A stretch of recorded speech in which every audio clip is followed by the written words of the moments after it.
요즘 우리나라에서 가족끼리 돈을 주고받을 때 증여세를 내야 하는지 안 내도 되는지 궁금해하시는 분들이 정말 많으시더라고요. 특히나 요즘에는 국세청에서 디지털로 감시하는 게 많이 강해져서 우리가 그냥 당연하게 해왔던 평범한 거래들도 이제는 좀 더 조심스럽게 생각해봐야 할 시대가 됐습니다. 오늘은 가족끼리 돈을 주고받을 때 증여세에 대한 모든 것, 그리고 2025년부터 달라지는 국세청 감시 시스템에 대해서 정확한 정보만을 가지고 차근차근 설명해 드리겠습니다. 가족끼리 돈 주고받으면 무조건 증여세를 내야 하나요? 먼저 세법의 기본 원칙부터 말씀드리겠습니다. 기본적으로는 부모님이나 재산이 있으신 분이 자녀들에게 공짜로 재산을 주시면 증여세를 내야 하는 게 맞습니다. 하지만 모든 거래가 다 증여세 대상은 아니에요. 우리 세법에서는 사회 통념상 당연하다고 여겨지는 범위 안에서의 특정한 돈거래에 대해서는 증여세를 부과하지 않는 비과세 규정을 두고 있거든요. 비과세로 인정받는 세 가지 조건. 비과세로 인정받으려면 세 가지 조건을 모두 충족해야 합니다. 첫 번째, 목적에 맞게 써야 합니다. 생활비나 용돈 명목으로 받은 돈은 실제로 그 목적에 맞게 사용되어야 해요. 만약에 생활비로 받은 돈을 아껴뒀다가 부동산이나 주식 같은 자산을 사는데 쓰셨다면 이건 편법적인 증여로 보여서 증여세가 나올 수 있습니다. 두 번째, 받는 사람이 경제적 능력이 없어야 합니다. 경제적 능력이 없는 자녀나 부양해야 할 가족에게 주는 생활비, 교육비 같은 건 증여로 보지 않아요. 하지만 대기업에 다니면서 월급을 많이 받는 자녀에게 부모님이 매달 생활비를 주신다거나 아버지가 충분히 능력이 있는데도 할아버지가 손자 유학비를 대신 내주시는 경우 같은 건 증여로 볼 수 있습니다. 세 번째, 사회 통념에 맞는 범위여야 합니다. 용돈이나 선물이라고 해도 그 금액이 사회 통념을 벗어날 정도로 큰 돈이라면 증여로 볼 수 있어요. 예를 들어서 중학생 자녀에게 매달 수백만 원씩 용돈을 주신다거나 졸업 선물로 비싼 자동차나 미술품을 사주시는 경우가 여기에 해당하겠죠. 부부끼리는 어떨까요? 부부간의 계좌 이체는 좀 다릅니다. 남편이 월급 받아서 아내 통장에 넣어드리는 것처럼 부부끼리 하는 돈 거래는 보통 경제 공동체로 인정해줘요. 그래서 생활비, 학비, 병원비, 경조사비 같이 가족을 위해서 쓰는 돈은 증여로 보지 않습니다. 게다가 부부끼리는 10년 동안 6억 원까지는 증여세 없이 증여가 가능해요.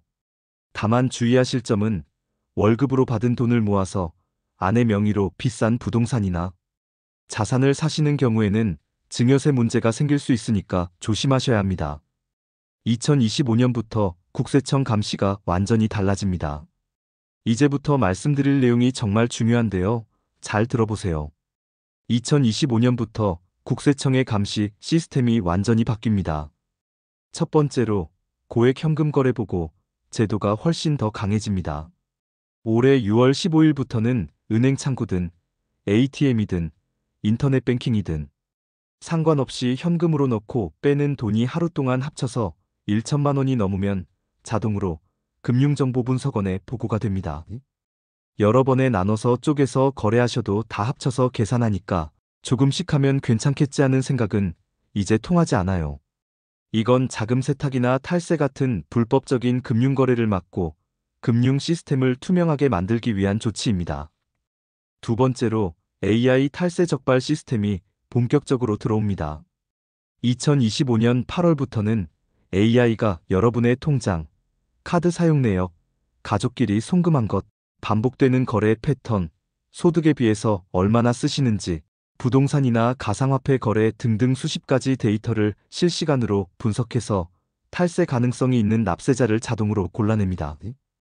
예를 들어서 자녀에게 매달 일정한 금액의 생활비를 계속 보내신다거나 가족끼리 적은 돈을 여러 번에 걸쳐서 계속 주고받으신다거나 또는 소득보다 카드값이나 현금 지출이 너무 많은 경우 같은 것들이 AI한테 의심스러운 신호로 잡힐 수 있어요. 이런 거래 패턴이 몇 달, 몇 년 계속되면 국세청에서 설명을 요구하는 연락이 올 수 있고 명확한 증빙이나 정당한 이유가 없으시면 증여세와 가산세까지 나올 수 있답니다. 그럼 이런 변화 속에서 어떻게 해야 안전하게 가족끼리 돈 거래를 할 수 있을까요? 증여재산 공제를 계획적으로 활용하세요. 세법에는 10년 동안 합쳐서 증여세가 공제되는 한도가 있어요. 배우자에게는 6억 원, 부모님이나 조부모님에게서 성인 자녀는 5천만 원, 미성년 자녀는 2천만 원, 자녀나 손자녀에게는 5천만 원, 기타 친족에게는 1천만 원. 이 한도들은 10년마다 새로 시작되니까요. 이걸 잘 활용해서 계획적으로 나눠서 증여하시는 게 중요해요. 예를 들어서 자녀가 태어나자마자 2천만 원, 10살 때 2천만 원, 성년이 되면 5천만 원 이런 식으로 10년 단위로 증여를 진행하실 수 있거든요. 돈을 빌려주실 때는 차용증을 꼭 쓰세요. 가족끼리 돈을 빌려주시는 경우에 증여가 아니라 대여로 인정받으려면 4가지 조건을 다 맞춰야 해요. 첫째, 갚을 경제적 능력이 있어야 합니다. 돈을 빌리는 사람이 실제로 갚을 능력이 있어야 해요. 둘째, 이자와 원금 상환 약속을 해야 합니다. 이자율하고 원금 갚는 기간을 명확하게 정해야 해요. 법정 이자율이 4.6%인데요. 1년 동안 이자 차이가 1천만 원보다 적으면 이자를 주고받지 않아도 증여로 보지 않으니까 대략 2억 1,700만 원까지는 무이자로 빌려주셔도 됩니다. 셋째, 실제로 주고받으셔야 합니다. 이자와 원금을 실제로 주고받은 통장 거래 내역을 남겨두셔야 해요.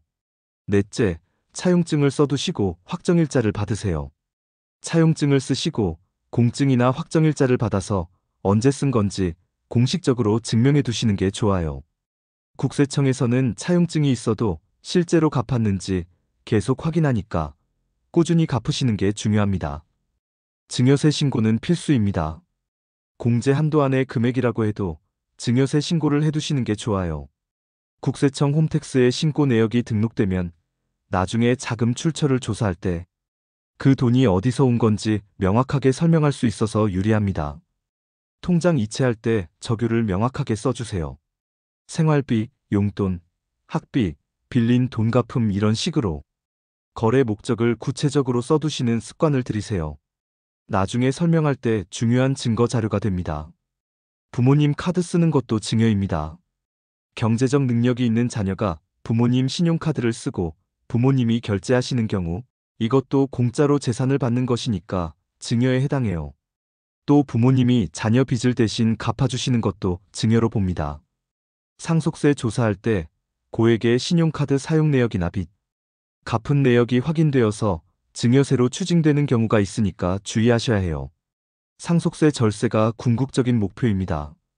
증여는 빠르면 빠를수록 좋아요. 재산 규모에 맞는 분산 증여 계획을 세우시고 받는 사람을 늘려서 증여세 부담을 줄이는 전략을 활용하세요. 예를 들어서 자녀뿐만 아니라 자녀 배우자, 손자녀한테도 증여 재산 공제를 활용해서 나눠서 증여하실 수 있어요.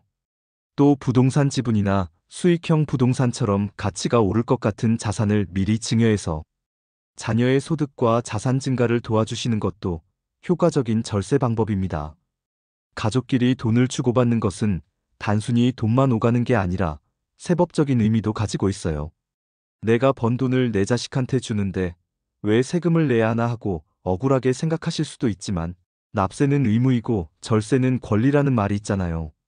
오늘 말씀드린 내용을 바탕으로 해서 투명하고 계획적으로 돈 거래를 하셔서 불필요한 세금 문제는 피하시고 현명하게 자산을 관리하시길 바랍니다.